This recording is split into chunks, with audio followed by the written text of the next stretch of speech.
Alors, un article sur un site hollandais qui parle de Hamilton. Donc, Rosberg évoque Hamilton.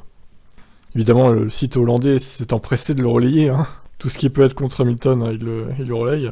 Peut-être que ce sera la première fois pour Hamilton qu'il ne remportera pas de victoire cette saison.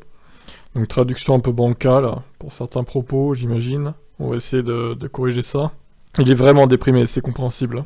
C'est certainement une situation très très difficile pour Lewis. Ça pourrait être douloureux pour lui, pense Rosberg. Il a gagné une course chaque saison. Il semble que ça pourrait être l'année où il n'en gagne pas du tout. Ça reste à voir. Il y a encore beaucoup de courses. Hein. Peut-être que Mercedes peut revenir. Peut-être qu'il peut y avoir des courses assez folles, avec de la pluie, etc., où il y a des crashs. Ocon a bien gagné une course l'an dernier, donc bon, tout est possible en F1.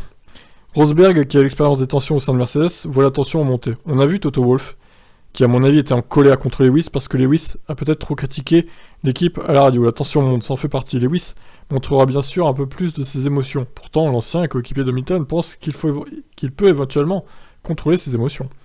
Après la course, Hamilton a abandonné tout espoir de titre pour la première fois cette saison. Rosberg a eu du mal à voir comment se tenait le 7e championnat. Il est vraiment déprimé, et c'est compréhensible.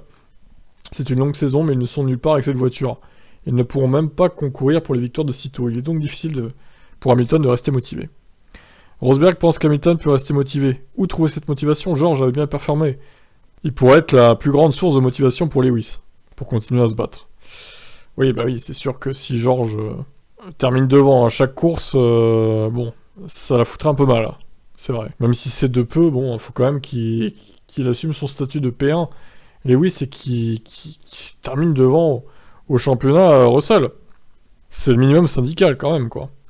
Voilà les propos de Rosberg, vous en pensez quoi? Ciao ciao.